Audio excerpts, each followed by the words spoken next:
بسم الله الرحمن الرحيم.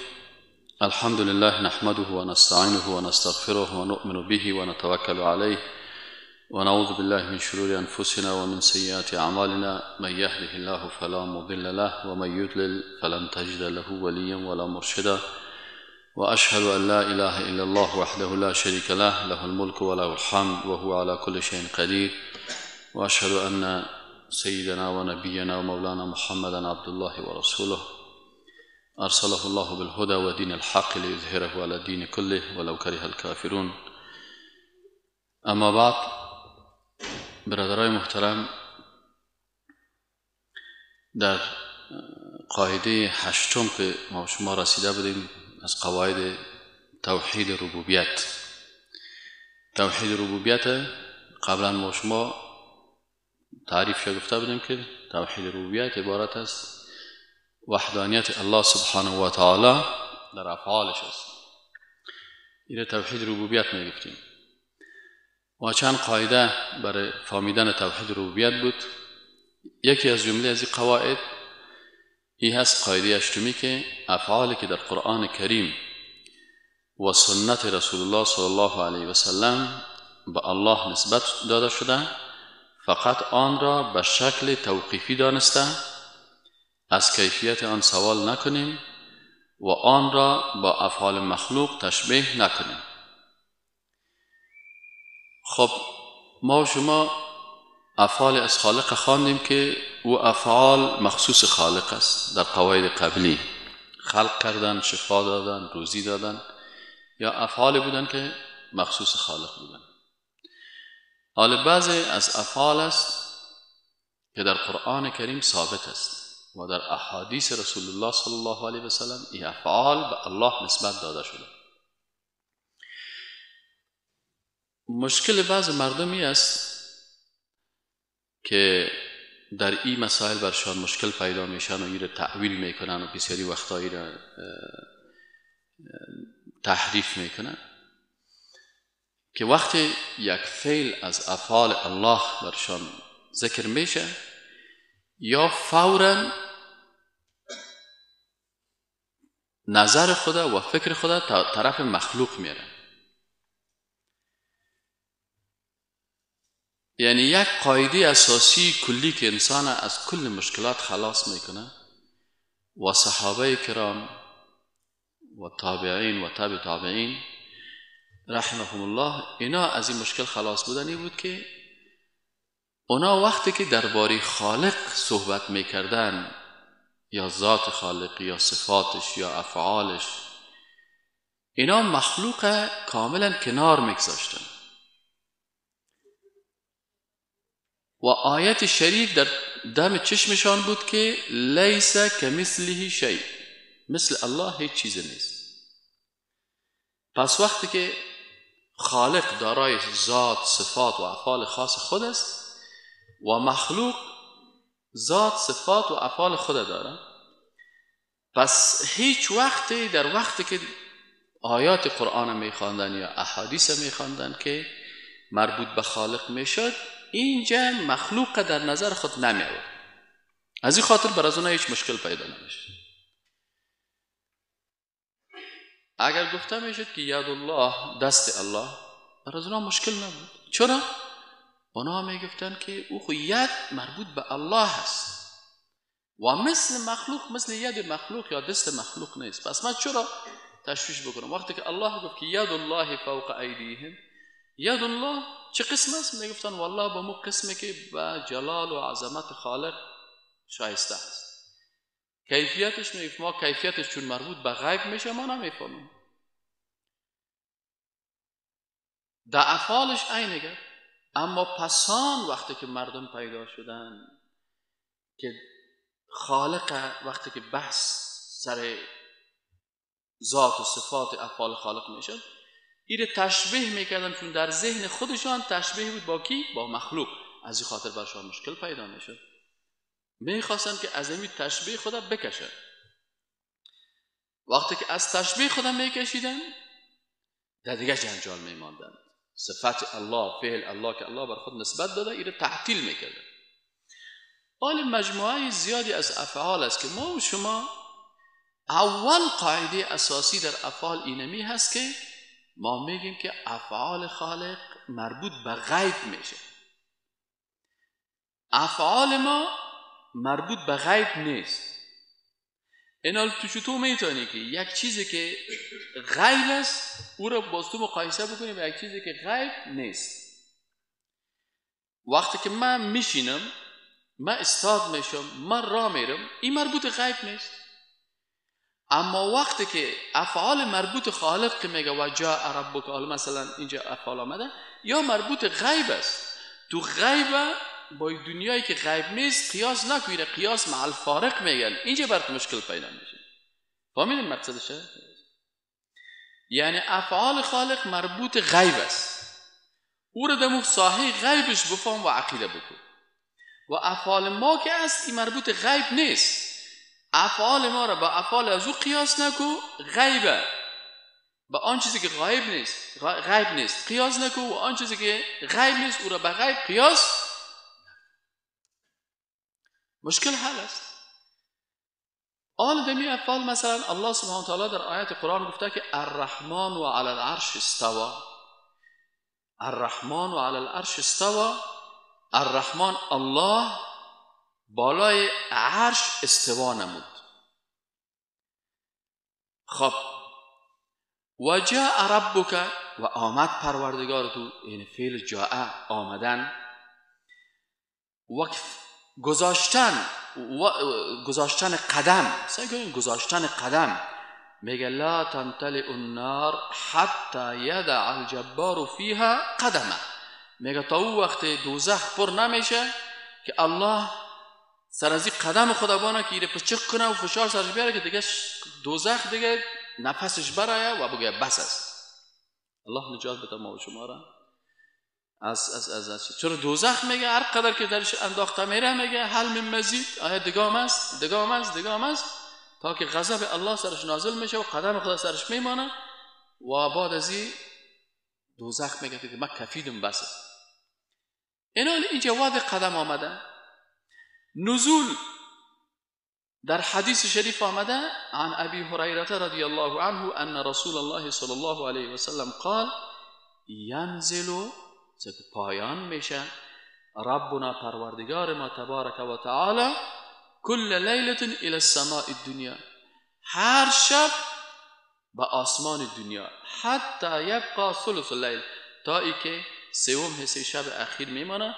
یقول من یدعونی، دمی ثلث اخیر شب میگه کی دعا میکنه یا میخواه از من یک چیزی، فاستجیب له، که من اجابت کنم برش.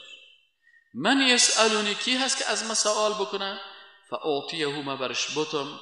من یستغفرونی، کی هست که از من مغفرت بخواه، فاغفر له، ما برش ببخشم. صحیح البخاری، حدیث صحیح البخاری هست.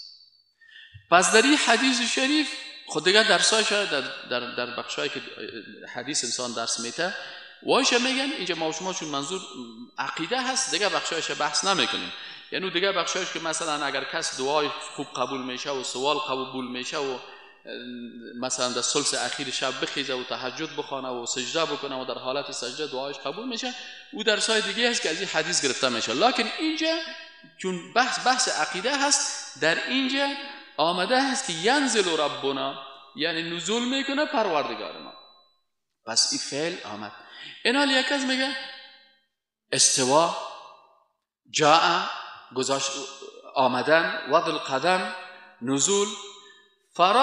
اذا فرق منهم عن ابي هريره قال قال رسول الله صلى الله عليه وسلم ان الله خلق الخلق، میگه الله مخلوقات خلق کرد، همین جهان و زمین و آسمان ها و جنت و دوزخ و دنیا را وقتی حتی اذا فرق منهم، سبب که اینجا کلمه فرق منهم این کلمه هم در حدیث آمده، این هم در حدیث صحیح مسلم است.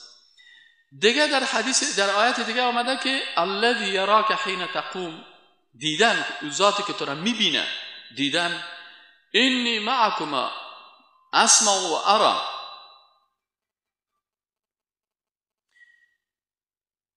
الذي يراك حين تقوم، یعنی در اینجا یرا دیدن، انی معکما اسمع و ارى، ما امرای شما هستم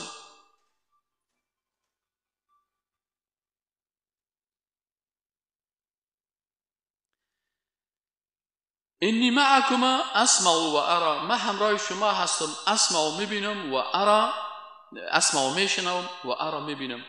اینجا دیدن به الله نسبت داده شده. سخن گفتن که الله سخن گفت و کلم الله موسی تکلیما، اینجا نسبت فعل کلام.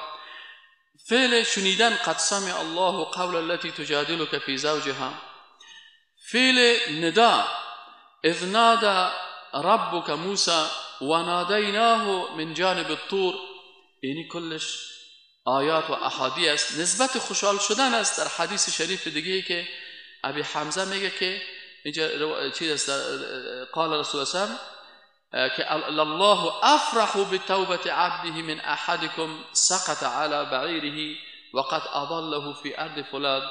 خب حتی اینجا در این حدیث شریف، حدیث طویل است، حدیث دیگه که در روایت مسلم است و متفق علیه بود، اینا احادیث است که اینجا نسبت خوشحال شدن به الله هست.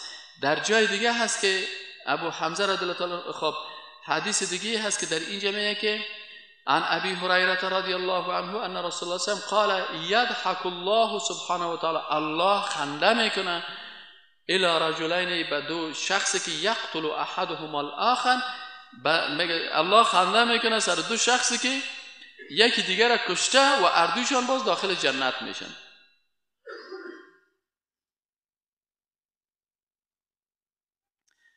الله خنده میکنه، الله خنده میکنه در چه وقت؟ وقتی که دو نفر یکی دیگه خود چی کردن؟ کشتن، لکن الله میبینه که اردوشان در کجا میرن؟ جنت میرن. این یک سوال چیز براتون باشه، سوال ذهنی که اگر گلنایتان صاف کردید خوب صاف شد باز جواب بگویید دیگه. او چی است که الله خنده میکنه؟ او اینجا نسبت خنده به الله سبحانه و تعالی شد. پس آن اینمی نسبت هایی که در اینجا شده، ما ایره چه قسم از نگاه عقیده بفهمیم. استوا، نزول، بعضی کسا هست که در اینمی افعال به مشکلات مبتلا شدن یا ایره تشبیه به مخلوق کرده، هم در شرک و کفر داخل شدن. بعضی ها یا را بیخی انکار کرده، گفتن ایره معنایش رو تعویل میکنیم دیگه معنا میگیریم، یا هم صاحب در عقیدهشان خرابی آمده. بعضی کسا بیخی گفته ایره قبول نداریم، تعطیل کردن، در این صورت هم بر از اینا مشکل پیدا شدن. آل رای حل بر از چی است که ما و شما عقیده اهل سنت که در مقابل عقیده اهل بدعت است. ما و شما چرا عقیده اهل سنت میگیم؟ اهل سنت اینجا در عقیده در مقابل چی استعمال میشه؟ در مقابل اهل بدعت. چون اهل بدعت گپای نو کشیدن، غلطی ها را بدن. اهل سنت به مو شکل حرکت کردن که صحابه کرام، تابعین و تبع تابعین از رسول اکرم صلی الله علیه و آله یاد گرفته بودن و مطابق از او عمل میکردن. عقیده اهل سنتی است که اول صحابه کرام معنای این افعال میشناختن، چون عرب بودن، زبانشان عربی بود. وقتی که وجاء ربک الرحمن علی العرش استوى و کلم الله موسی تکلیما، اینا میفهمیدن معنایش. یضحکوا را معنایش میفهمیدن، یسمعوا را معنایش میفهمیدن، یرا را میفهمیدن، معنایش میفهمیدن. پس صحابه کرام در فهم معنای از کدام مشکل نداشتن. از این خاطر ما هم معنایش میفهمیم، در فهم معنایش کدام مشکلی نداریم. دومی بود به آنچه که مربوط مخلوق است کاملا فرق میکند. با آنچه که مربوط مخلوق است کاملا فرق میکند. صحابه کرام میگفتن برادر، تو وقتی که از ذات خالق صحبت میکنی، آیا ذات خالق باور داری؟ میگفتن بله. ذات مخلوق باور داری؟ میگفتن بله. وقتی که ذات مخلوق باور کردی، آیا بین ذات مخلوق و ذات مخلوق تشبیه هست؟ خالق و مخلوق؟ گفتن نه. خلاص در صفاتشان نیست، در افعالشان نیست. خلاص تشبیه نگر. آنچه که مربوط به خالق است او را به غیب عقیده بکن و آنچه که مربوط به مخلوق است اون را به چشم میبینی. پس او را این چیزی که به چشم میبینی با غیب مقایسه نکن. خلاص او مربوط خالق میشه، مربوط مخلوق میشه. مخلوق با خالق نه در ذاتش تشبیه بکن، نه در صفاتش، نه در افعالش. خلاص مشکل حل بود. چرا؟ به خاطر از اینکه آیات قرآن است که لیس کمثله شیء، مثل الله هیچ چیز نیست. وقتی که مثل الله نیست، نه مثل ذاتش است، نه مثل صفاتش است و نه مثل افعالش است. یعنی هیچ چیزی نیست در دنیا که مثل ذات خالق باشه، یا هیچ فعلی نیست که مثل فعل خالق باشه، و هیچ صفتی نیست که مثل صفات خالق باشه. اگر کدام صفات ما داریم، این صفات ما که از مربوط به مخلوق میشه. از این خاطر در این قسمت صحابه کرام و تابعین اعظام و تبع تابعین کرام، اینا در این قسمت ها فقط به آنچه که در نص هست تسلیم بودن. علامه ابن کثیر چی میگفت؟ سعی که علامه ابن کثیر چی خوب میگه؟ علامه ابن کثیر در تفسیر خود میگه که در این مقام ما مذهب سلف صالح را میگیریم. میگفت که ما در این قسمت اونمو مذهب اعتقادی، یکی مذهبای فقهی فکرتان باشه، یکی مذهب فقهی هست حنفی و شافعی و مالکی و حنبلی، یکی مذهب اعتقادی که از که باز معتزله و مچم جبریه و قدریه و یا که از کلش اهل بدعت هستن، اهل سنت که هستن، یا باز به ضد اهل بدعت استعمال شدن. از این خاطر اهل سنت در مسائل اعتقادی فرقه ها و گروه ها و گروپ ها ندارن، یا با مذهبی که رسول اکرم صلی الله علیه و آله و عقیده که رسول الله صلی الله علیه و صحابه بود به مو باشی، یا در فرقه های گمراه خود داخل بود. پس این میگه که ما در این قسمت همون چیزی که سلف صالح ما، یعنی ابوبکر صدیق، عمر فاروق، صحابه کرام و تابعین و تابعین و آن قبولیان بدون تکییف، تشبیه و تعطیل، اینو ما شما خوانده بودیم که نه از کیفیتش میگیم که چه قسم است، کیفیتش غیب است ما نمیفهمیم، و نه هم تشبیه میکنیم به خاطر از اینکه او مربوط خالق میشه، این مربوط مخلوق میشه، خالق با مخلوق تشبیه نمیکنیم، و تعطیلی را نمیکنیم بگیم ما این قبول نداریم به خاطر که ما نمیفهمیم، ما که نمیفهمیم قبول نداریم. این هم نیست. ما فقط آنچه که در نص هست قبول جاریم، نه تعطیل میکنیم، نه تشبیه میکنیم و نه تکییف میکنیم. این گپ من از گپ علامه ابن کثیر است. این علامه ابن کثیر چی میگه؟ این علامه ابن کثیر میگه که ما بدون تکییف، تشبیه و تعطیل و آنچه که ظاهرا در ذهن مشبهین میآید آن نفی میشود. از این خاطر آنچه که در ذهن مشبهین، کسایی که در ذهنشان تشبیه هست، خالق با مخلوق تشبیه میکنن، مجرد که ید خالق یاد شد فوراً دست خود پیش میکنن. این وقتی که دست خود پیش کرد تشبیه کرد. پس از این خاطر میگه که او که چیزایی که مردمایی که تشبیه میکنن او هم چی میشن؟ نفی میشن. زیرا الله سبحانه و تعالی میفرماید لیس کمثله شیء و هو السمیع البصیر. مثل الله هیچ چیز نیست. آنچه که مربوط الله هست به غیب است. از این خاطر شما در غیبیات زیاد مداخله نکنین، زیاد دو گپ نزنین، زیاد سر از او چیز نکنین که براتون مشکل پیدا میشه. فقط در این قسمت ها تسلیمی به آنچه که در نص است. خب بلکه مسئله چنانچه نعیم ابن حماد خزاعی که استاد امام بخاری رحمت الله علیه بود گفته است می باشد. چی میگن؟ نعیم ابن حماد خزاعی استاد امام بخاری چی میگه؟ این میگه که من شبه الله بخلقه کفر. کسی که الله را با مخلوق تشبیه میکنه این کافر میشه. کسی که الله را با مخلوق تشبیه میکنه کافر است. باید تشبیه نکنه. خب و من جحد ما وصف الله به نفسه فقط کفر. این دیگه مشکل. سیدن عقیده چقدر خطرناک. میگه عقیده بخوانیم، درس عقیده بخوانیم. میگه نه ما گلستان میخوانیم، ما بوستان میخوانیم، ما مثنوی میخوانیم، ما فلانی میخوانیم. در گلستان و بوستان مثنوی و دست پای ادبیات بخوان. عقیده که نفهمیدی مشکل برشان پیدا میشه. سعی این عالم بزرگوار که استاد امام بخاری هست چی میگن؟ من شبه الله بخلقه کفر. اگر کسی الله را تشبیه میکنه با مخلوقش، با هر مخلوقش که باشه، این کافر میشه. و باز میگن و من جحد ما وصف الله به نفسه فقط کفر. و اگر کسی انکار میکنه آنچه را که الله خود به آن توصیف کرده، یعنی در قرآن همون وصف بر خود آورده، گفته ید الله، گفته و کل شیء هالک الا وجهه، و در اونجا گفته که تبارک اسم ربک ذی الجلال والاکرام، و گفته که مثلا کلمه استوا را بر خود استعمال کرده و جاء ربک آمدن بر خود نسبت دادن.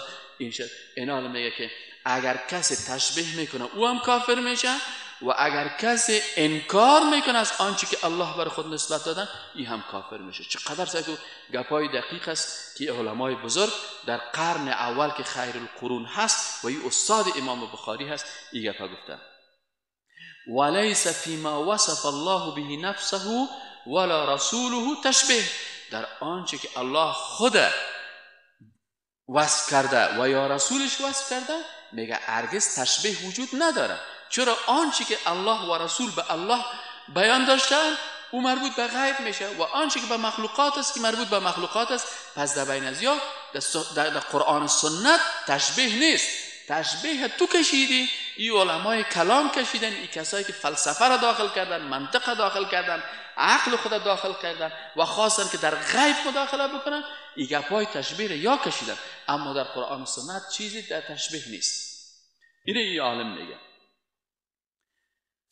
فمن اثبت لله تعالى ما وردت به الآيات الصريحة والأخبار الصحيحة على الوجه الذي يليق بجلال الله ونفى عن الله تعالى النقائص فقد سلك سبيل الهدى. چی میگه این عالم بزرگوار؟ این قاعده را بر ما میگه، میگه فمن اثبت لله تعالی، کسی که اثبات نمود به الله سبحانه و تعالی ما وردت، آنچه را که وارد شده در آیات صریح و در اخبار، در احادیث صحیح، على الوجه الذي، به او وجه وارد شده که به جلال الله لایق شایسته هست، و نفى عن الله تعالی النقائص، و از الله چیزهایی که نقصان است یا را نفی کرده، فقط سلک سبیل الهدى، اینمی راه هدایت. یعنی راه هدایت بر ما نشان میده استاد امام بخاری نعیم ابن حماد خزائی رحمه الله میگه که نه تشبیه بکنین، تشبیه صفات الله با صفات مخلوق کفر است. این درس اول. درس دوم میگه کسایی که انکار میکنن صفت از صفات الله را، این هم کفر است. باید انکار هم نکنی، بلکه آنچه که در قرآن و سنت ثابت شده در او تشبیه نیست، پس ما اون امور قبول میکنیم، لکن کیفیتش چرا سرش بحث نمیکنیم که او مربوط به غیب است و ما در غیب مداخله نمیکنیم. خلاص این حال کل افعال که است به این شکل فهمیده میشه. خب سوم نقطه که علمای صحابه کرام و تابعین و تبع تابعین عقیده داشتن این بودن که به این عقیده بودن که اگر فعل را خالق متعال به خود نسبت داده است به جلال و عظمت او شایسته است، بنابراین در این زمینه زیاد تجسس نمیکنه. صحابه کرام آنچه که الله به خود نسبت داده بود میگه او به جلال و عظمت الله شایسته است، ما زیاد تجسس نمیکنیم. چرا تجسس نمیکنیم؟ که اون مربوط به غیب است و غیب با عقل و با حس ما نمیتونیم بکنیم. در غیب ذکرین الذین یؤمنون بالغیب، اسلام که هست اساس اسلام چی است؟ ایمان به غیب. باید به غیب تسلیم شد. در غیر از اون نمیشه. الف لام میم ذالک الکتاب، همین کتاب که قرآن است، لا ریب فیه، در شک نیست. هدی للمتقین، هدایت است برای متقیان. کسایی دیگه هدایت میشن، اما کسایی که میگه چیست؟ صفت اولشان چیست؟ اول صفتشان الذین یؤمنون بالغیب، اول باید به غیب تسلیم شد. از این خاطر صحابه کرام در این مسائل غیب تسلیم شدند. چهارم عقیده داشتن که الله سبحانه و تعالی از آنچه که مربوط به مخلوقات میشود غنی هست. حالا که ما تو چیزی رو به مخلوقات نسبت میتیم، الله غنی هست، نیاز نداره. ما به چوکی نیاز دارم، الله به چوکی نیاز نداره. ما به اکسیژن نیاز دارم، من مخلوق هستم، الله بی نیاز است. ما به فرزند نیاز دارم، الله بی نیاز است، الله الصمد. از این خاطر اینها میگفتن که نظر به این آیت قرآن که ان الله لغنی عن العالمین، الله ذات غنی هست، به عالمیان نیاز ندارن. از این خاطر ما باید چیز را الله را مثل مخلوق فکر نکنیم، چون ما مخلوق هستیم که نیازمند و محتاج هستیم. الله غنی هست عن العالمین. در آیت شریف دیگه الله سبحانه و تعالی چی میگه؟ میگه والله هو الغنی الحمید، سوره فاطر آیت 15. خب امام مالک رحمت الله علیه یکی از شخصیت‌های بزرگ و امامای بزرگ اهل سنت است. یک کسی آمد پیش از این، آمد در بین مجلس، مثل که اگر وقت ببینیم که یک نفر هیچ درس عقیده نشیشته و نخوانده. امروز درس چندم عقیده بود؟ 23 درس ما و شما خواندیم. 20 چند جمعه خواندیم؟ 23 جمعه. هنوز هم ما در مقدمات هستیم. یعنی الا که 100 درس عقیده را ما و شما خلاص کنیم، بعد از اون ما خوب هم عقیده را کل بخشایش میفهمیم. او در یک روز میخواد که کل عقیده را در یک روز، ولی من یک سوال دارم، این سوال مرا جواب بدین که من میرم با امان خدا. مشکل پیدا میکنه. باز من برش گفتم بیادر همین مولوی صاحب، قاضی صاحب، دکتر صاحب، یک دانه لنگی هم برش پیدا کنیم که امروز دوستار بندی کنیم که بیچاره بخیزه بره که وقت نداره. مردم 10 سال درس میخوانن، تو آمدی دم یک سوال یک روز میشه. از این خاطر مشکل در اینجا پیدا میشه. یک نفر آمد پیش امام مالک رحمت الله علیه، امام ما یک سوال دارم. گفت چی سوال داری؟ گفت در قرآن گفته که ثم استوى علی العرش، اینه برام بیان بکن. امام مالک رحمت الله علیه برش گفت که بچه جان، الاستواء معلوم. چه خوب قاعده میده، علما هست. برش میگه که الاستواء معلوم، استوا معلوم است که در قرآن عظیم شان آمده و معنایش هم کل ما میفهمیم. الاستواء معلوم والکیف مجهول، چون کیفیتش، چگونگیش، که چه قسم الرحمن علی العرش استوا، چه قسم استوا نمود، این مجهول است. کیفیتش چرا غیب است، مربوط به غیب میشه. والایمان به واجب، ایمان آوردن به چی است؟ واجب است. چرا واجب است؟ به خاطر ازی واجب است که در قرآن آمده، تو به قرآن ایمان داری، پس آنچه که در قرآن آمده بالایت واجب است که چی کنی؟ ایمان داشته باش. خب و السؤال عنه بدعه، و سوال کردن از چی است؟ بدعه است. خب آل اول امام صاحب مالک گفت که نقطه اول چی رو برش فهماند که الاستواء معلوم. به خاطر چی؟ به خاطر ازی که اونا زبان عربی را میفهمیدن، معنای استوا را میفهمیدن که استوا به معنای بلند، علو، استقرار و صعود است. الرحمن علی العرش و استوى علی العرش و استقر علی العرش و صعد علی، به هر معنایش معلوم است. خب نقطه دوم برش گفت والکیف مجهول. چرا کیف گفت مجهول است؟ به خاطر که کیفیت زیر ما نمیفهمیم. چرا که مربوط به چی میشه؟ مربوط به غیب میشه. مربوط به چی میشه؟ مربوط به غیب میشه. وقتی که مربوط به غیب شد برای ما چی است؟ مجهول است یا معلوم است؟ مجهول است. فهمیدین یعنی؟ پس گفت کیفیتش مجهول است. چرا غیب است. خب سوم نقطه چی باشه؟ گفت که الایمان به واجب. چرا گفت؟ به خاطر ازی که اینمی در قرآن و سنت ثابت شده و صحابه کرام ایره پذیرفتن و این جزء عقیده شان دیدن. پس خلاص آنچه که در عقیده آمده، ایمان در قرآن آمده، ایمان آوردن به او چی هست؟ واجب است. چهارم چی گفت؟ و السؤال عنه بدعه. چرا گفت بدعه است؟ چرا که برای کسایی که در مجلسش فهماندن که اینمی قسم سوالات در عصر صحابه کس نمیکرد. اما انسان‌های بدعتکاری که صفات الله را با مخلوق مشابه کردن و قیاس کردن، بر از او این سوالا پیدا شد. از این خاطر برشان فهمان که چی است؟ اینه. از این خاطر صاحب تفسیر بحر مدید چی میگه؟ این میگه ولم تتکلم الصحابه علی الاستواء. ما چرا سر استوا گپ میزنیم؟ میگه صحابه دی باره گپ نزدن. چرا گپ نزدن؟ بل امسکوا عنه، از او امساک کردن. چرا؟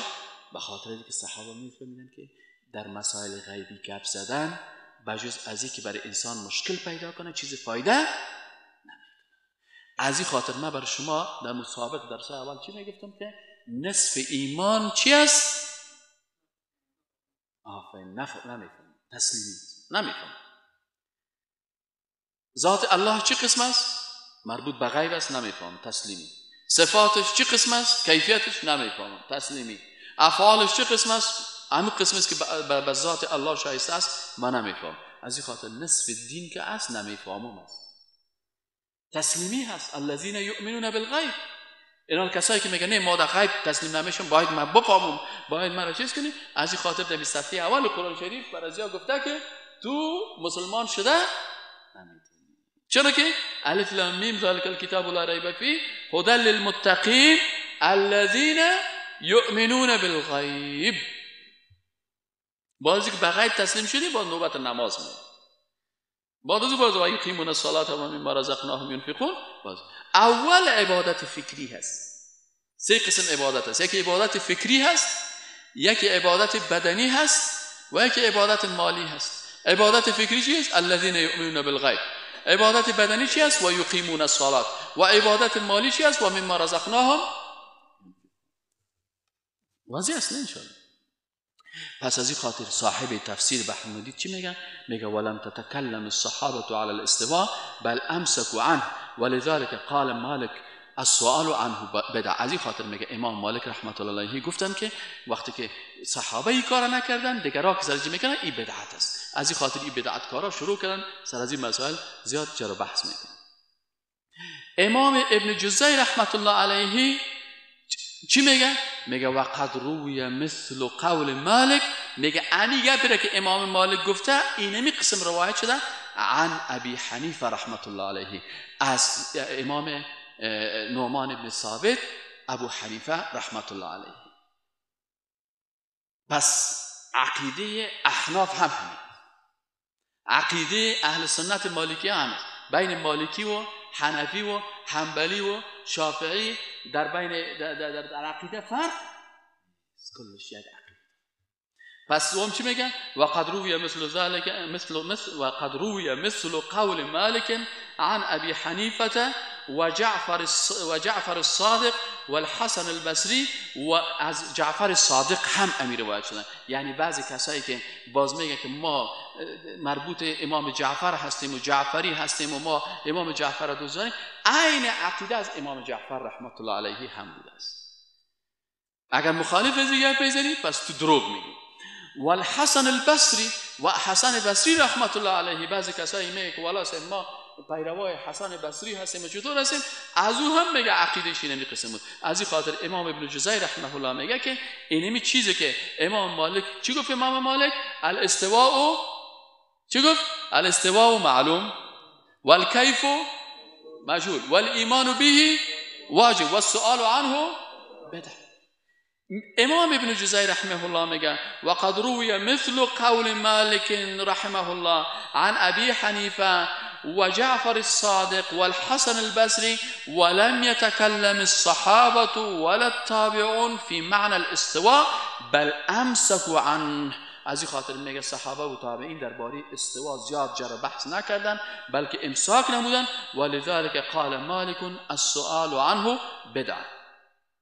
خب علامه ابن تیمیه رحمت الله علیه چی میگه در مورد سخنان امام مالک؟ وقد تلقى الناس هذا الكلام بالقبول. میگه تمام مسلمانان اینمی سخنانی که همین عبارتی که امام مالک گفته کل مسلمانان هی را قبول داشته. فلیس فی اهل السنت من ینکره. میگه در بین اهل سنت کسی نبود که این قول امام مالک انکار. باز چی میگه امام صاحب؟ بسیار خوب اینال یک قاعده را سپس امی علامه چی میکنن؟ علامه ابن تیمیه باز آل قاعده را میگن و هذا شأن جمیع ما وصف الله به نفسه. اینمی قاعده که امام مالک صاحب داد، اینمی قاعده سر تمام آنچه که الله خود به او وصف کرده. ولو قال في قوله اینی معكما اسمع و ارى کیف یسمع و کیف یرا. میگه مثلا همین قاعده رو سر کلش ما تطبیق میکنیم. سر کلش چی میکنیم؟ تطبیق میکنیم آنچه مربوط به الله میشه. میگه اگر یک کسی از پیش شما پرسان بکنه که در این آیت چی میگه که اینی معکم، ما همراه شما هستم، اسمع و ارى، ما میشنوم و میبینم، کیف یسمع و یرا، الله چه قسم میشنوه و چه قسم میبینه؟ لا قلنا میگه ما برش میگیم که السمع و الرؤیا معلوم والکیف مجهول. ما برش میگیم چی است؟ السمع شنیدن و دیدن الله چی است؟ معلوم است، کیفیتش مجهول است، ایمان به او، سوال به او از او بدعت است. چه خوب یک قاعده هست نه؟ الله امام مالک سے بسای کنین سبحان الله 14 قرن پیش رفته، آل ما و شما برش مغفرت میخوایم، از علمش استفاده میکنه. الله این تو علم بده که وقتی که بره 14 قرن بعد فایلش واضح است و هر روز که مردم از این قواعدشان استفاده میکنه برش اجر ثواب میده. خدا از او علم بگاید کنه که نفرایت زیر پایت بگی بیا پایم از سجده کن، تا روزی که مردم به بت‌ها سجده میکنه کلش در تو تا پس دبره اینه به نام شیخ و به نام فلانی فلانی. الله انت امام مالک صاحب الله بالایش رحمت بکنه و جنت داخلش بکنه که ما حتی از علم از او از فهم از او عقیده ما هم خوب میشه. یعنی باز تعصب و تکبری که علی فلانی وهابیست کافر است، علی فلانی سلفیست چطور است، علی فلانی رفع الیدین که الحمدلله اینمی تعصباتی که در بین مردمای جاهل و در بین اونم 30 سال پیش که ما امی تعصب داشتیم، الحمدلله توسط فهم قرآن کریم و سنت رسول الله این تعصبات از وجود ما کاملا برداشته شده. کسی که آمین بالجهر هم گفت او را دوست داریم نمی قلب خود. چرا که آمین بالجهر میگه کار را میکنه که رسول الله صلی الله علیه و سلم کرده. کسی که رفع الیدین میکنه در رکوع بالا شدن، از رکوع پایین شدن میکنه، کار را میکنه که رسول اکرم صلی الله علیه و سلم کرده. ما اگر خودم توفیق بر ما نداد، خودمون نتونستیم، دیگرایی که میکنن که مخالفت با کسا میکنن. خودمون بسیاری اوقاتی که وقت بر ما پیدا شد و به خاطر اینکه بعضی اوقات اهل بسیاری مردم جاهل هستن و گپ نمیفهمن، از این خاطر میگم که باش که در غیر از آنچه که سنت رسول اکرم صلی الله علیه و آله است و کلش تسلیم هستیم. سمعنا و اطعنا. تسلیم درست تسلیم. اسلام چیه؟ تسلیم. با هیچ کس. الحمدلله. و هی نعمت الله است. فکرتون باش. از این نعمت الله بسیاری کسا محروم هستند. متعصب است. در مقابل سنت رسول الله صلی الله علیه و آله مخالفت میکنه.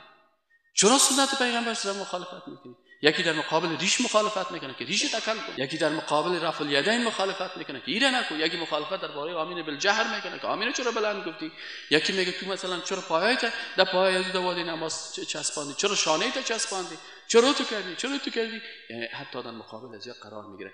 اینمی که تعصب نداری و به حق تسلیم هستی، اینمی بزرگترین نعمت الله هست. از این نعمت خدا محروم نکنی، از این نعمت خدا محروم نکنی.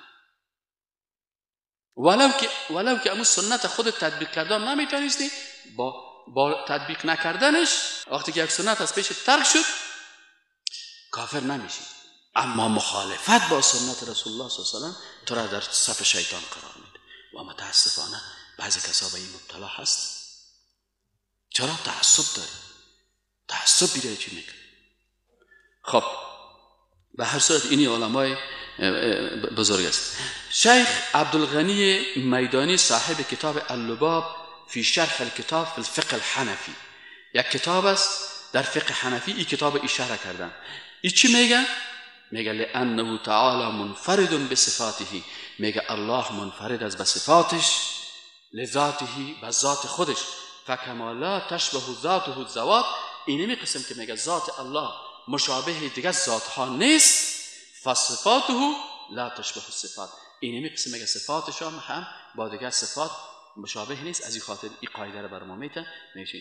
دیگه علامه علاءالدین ابن محمد ابن عابدین هم یکی از فقهای بزرگ احناف است، صاحب حاشیه ابن عابدین است که بالای الدر المختار نوشته شده.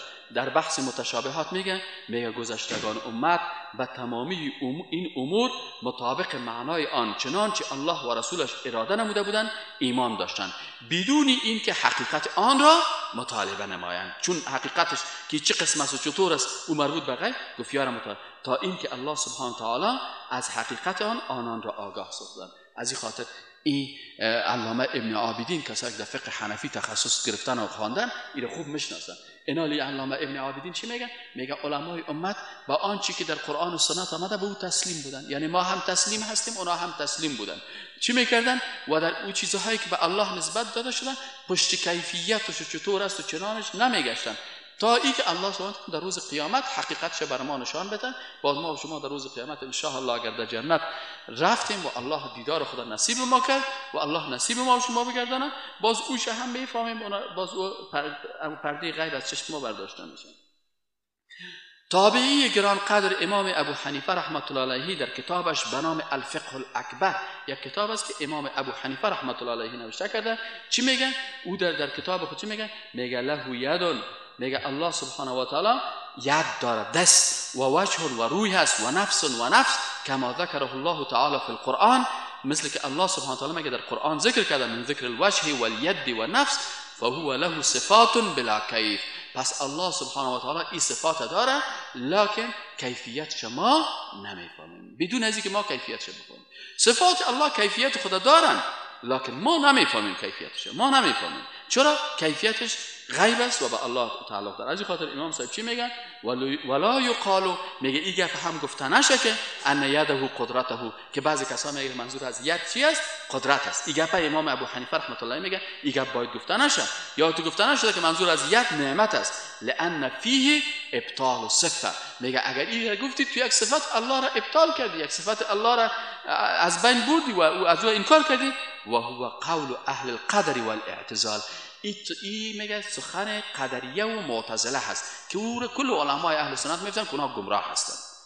لكن یده صفته بلا کیف، لكن ید الله، دست الله، صفت الله هست بدون کیفیت، ما کیفیتش نمیفهمیم.